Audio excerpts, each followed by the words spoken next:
Welcome to the Virtual Strategic Solutions Virtual Reality Simulation System. Accessing legacy dataset. Files loaded, simulation ready.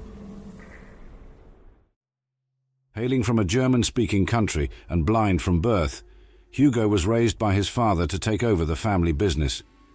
Succeeding on all fronts, Hugo built on the family business, eventually founding and becoming the CEO of Stolz Enterprises, which brought him to great success as a business magnate and a self-described international man of mystery. His success made him so highly influential and well-connected, with his contacts including renowned government scientists and intelligence operatives, that forming strong ties with the Vault-Tec Corporation and eventually gaining a seat on its board of directors was all but inevitable. To meet the demands of his position with Vault-Tec, Hugo ultimately immigrated to the United States as the global situation deteriorated and World War became imminent, settling down in Shenandoah National Park in Virginia.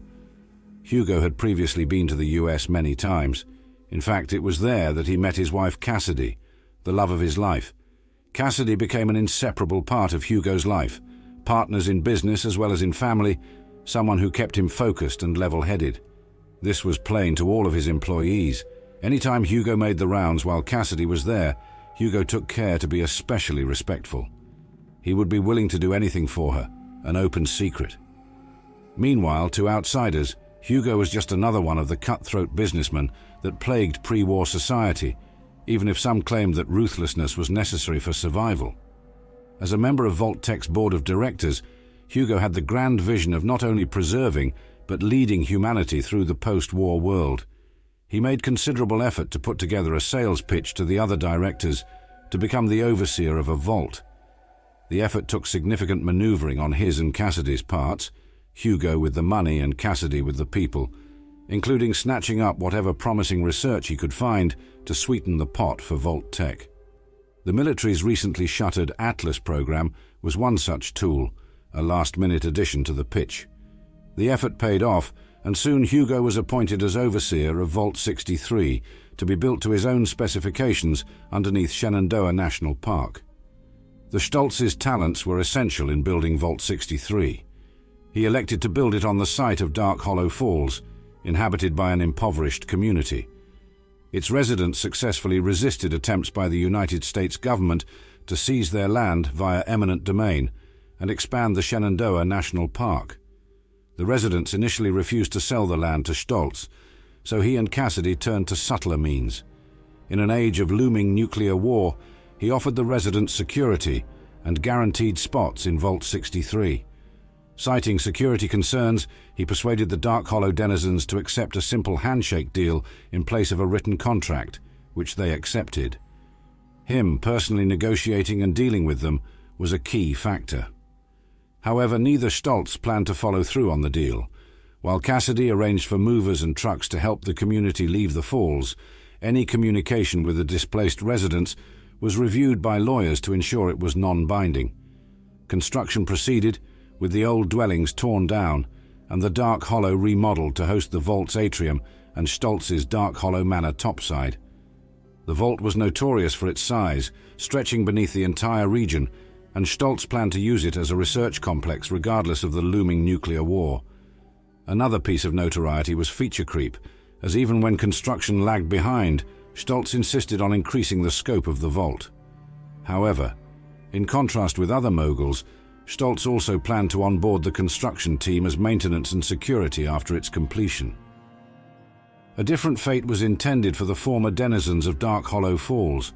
When the bombs started dropping and they rushed back to the park, hoping that Hugo would make good on his promise, they were instead met by his security force at the edge of the national park, who ensured they never got anywhere near the vault. Such violence was not atypical.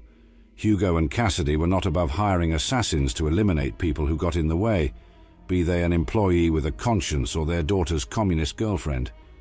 With the vault far from complete when the Great War struck, Hugo was ghoulified alongside his family and many of the dwellers working under him as overseer.